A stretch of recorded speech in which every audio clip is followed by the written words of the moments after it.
Hola, ¿qué tal? ¿Cómo están? Hoy vamos a hablar sobre errores comunes al usar Excel. Si ustedes son de los que seleccionan todas las celdas y aplican color blanco para eliminar las divisiones de las celdas, o si les gusta combinar y centrar celdas, o si no tienen ni idea para qué sirven estos formatos, definitivamente ver en este video, identificar errores que probablemente estén cometiendo y la forma de corregirlos. El primer error está relacionado con eliminar las líneas de cada una de las celdas. Generalmente nos ubicamos en la parte superior izquierda, seleccionamos cada una de las celdas y aplicamos un color blanco.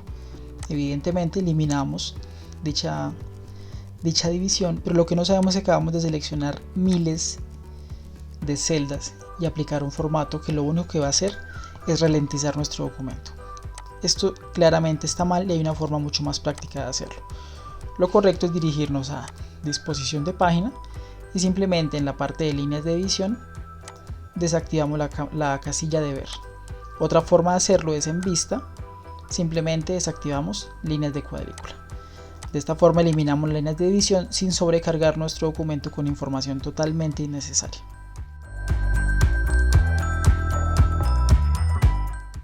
El segundo error, también bastante común, es el de combinar celdas.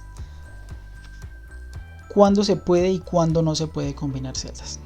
Dentro de un rango de datos, o lo que vendría siendo una tabla más adelante, no se deben combinar celdas. Ahora, si lo que se desea combinar está afuera, no hay ningún problema. Yo puedo combinar esto, colocar aquí por ejemplo ventas, y eso no me va a afectar en absolutamente nada el manejo de mi información. Ahora, pero dentro del rango de datos no se debe combinar celdas. ¿Por qué? Por ejemplo, vamos a filtrar acá por enero. Me toma los 6 trabajadores como tal. Pero, ¿qué pasa si decido combinar, por ejemplo, el mes de enero? En primer lugar, ya Excel nos da un aviso. Nos está diciendo que solo va a conservar el valor superior izquierdo y va a descartar el resto de valores. Por lo tanto, va a eliminar y va a dejar como celdas vacías el resto de valores. Solo va a tomar en este caso la del primer trabajador, que es Juan. Vamos a comprobarlo.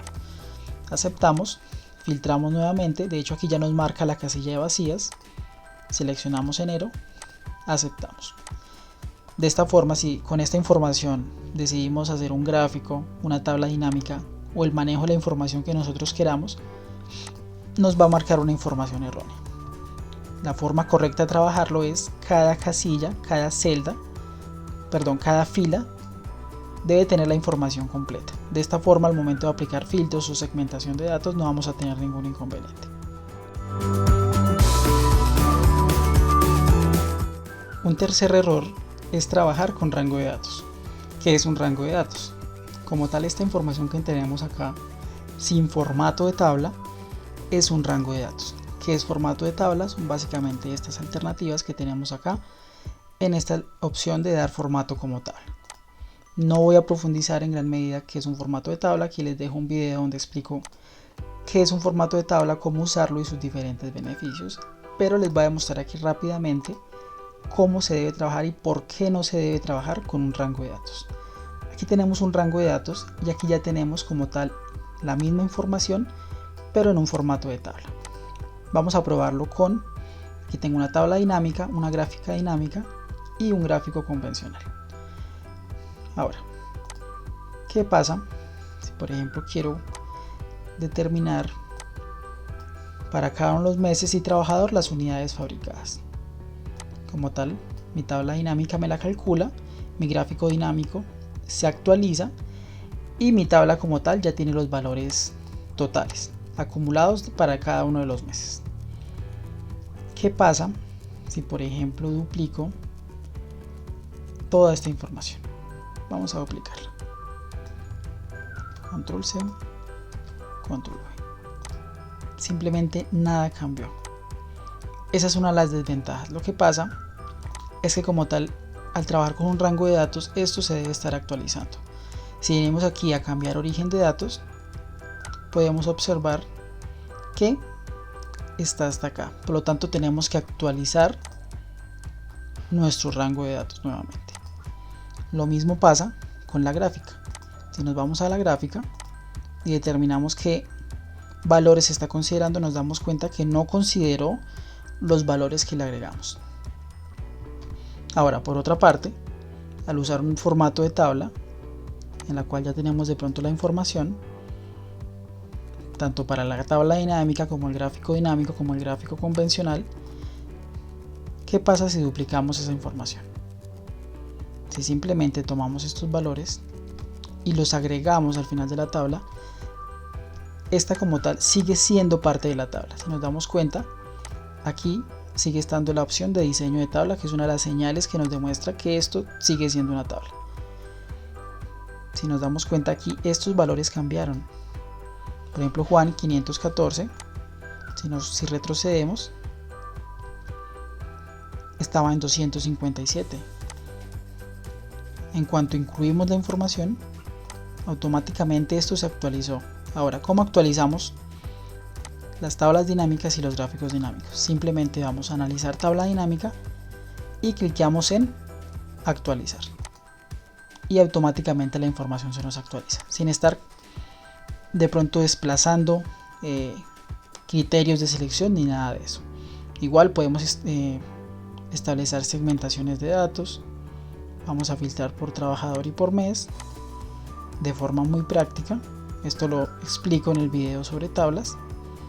Y podemos filtrar, por ejemplo, enero y Juan. Y automáticamente la información nos toma solo lo que nosotros necesitamos, enero y Juan. Ahora también quiero considerar a Fernando y a Ángela. Automáticamente nos actualiza la información. Ahora también quiero considerar febrero. Nos actualiza la información. Esta es una de las múltiples ventajas que tiene el formato de tablas. Les recomiendo ver el video, pero en líneas generales el error que se debe evitar es trabajar con este tipo de metodologías. No se deben usar formatos de rangos de datos, En lo posible se debe trabajar con formato de tabla. El siguiente error hace alusión al uso de números manuales o de referencias manuales dentro de una fórmula. Me explico. Supongamos que queremos determinar las ventas totales de cada uno de los trabajadores respecto a las unidades fabricadas. Si establecemos las unidades fabricadas, esto es una referencia estructurada que está relacionado con el uso de formato de tablas para quienes no hayan visto el video. Pero lo tenemos que multiplicar por el costo de venta. En este caso, si escribimos, supongamos 45.000 pesos, reescribimos. Si ese precio llega a tener alguna modificación, vamos a tener que reescribir nuestra fórmula. La forma correcta de hacerlo es haciendo alusión a una celda. En este caso aquí tenemos nuestro costo de venta, lo establecemos, lo fijamos. Si quieren saber esta y otras formas de fijar celda, les dejo aquí otro video. Enter. Sobreescribimos todas las celdas. De este modo, cada vez que cambiamos aquí este valor, automáticamente nos va a cambiar las ventas totales. Igual para comisión podemos usar de pronto una función condicional. La función condicional sí, si no saben usar todavía esta función, les dejo otro video donde explico este tema. Supongamos que queremos determinar si el trabajador tiene derecho o no tiene derecho a una comisión según una meta de ventas. Entonces establecemos que las ventas totales deben ser mayores o iguales a nuestras ventas. Fijamos. Establecemos nuestro valor verdadero, ahora nuestro valor falso y reescribimos. De este modo nos lo recalcula. Supongamos que ahora bajó a 3.500 la meta, igual nos lo recalcula. 3.200.000, automáticamente nos recalcula todo. Bajémoslo un poco más, nos lo sigue reescribiendo. Ahora el valor de la comisión es el 2%, entonces solo tienen derecho a la comisión. Otra vez usamos formato condicional si esto es igual a así. En ese caso el valor de la comisión va a ser igual a las ventas totales y volvemos a usar una referencia fija, el porcentaje de la comisión. Fijamos. En caso que no tenga derecho a esa comisión, simplemente va a ser igual a 0. Cerramos nuestra función y sobreescribimos. De este modo toda la información va a estar relacionada con celdas, en cuyo caso si varían automáticamente nuestras fórmulas se ven modificadas. De este modo aquí podemos establecer, por ejemplo, el sueldo total, que va a ser igual al valor de la comisión en caso de que la tenga, más el sueldo base. Y ya está. Bueno, esto sería todo lo relacionado con errores comunes al usar Excel. Esta primera parte, estaré subiendo otras partes donde les compartiré otros errores comunes al usar Excel. Espero haber contribuido a la mejora de su uso de este programa. Si la información les fue de utilidad, dejar su like, suscribirse, comentar si lo desean y hasta la próxima.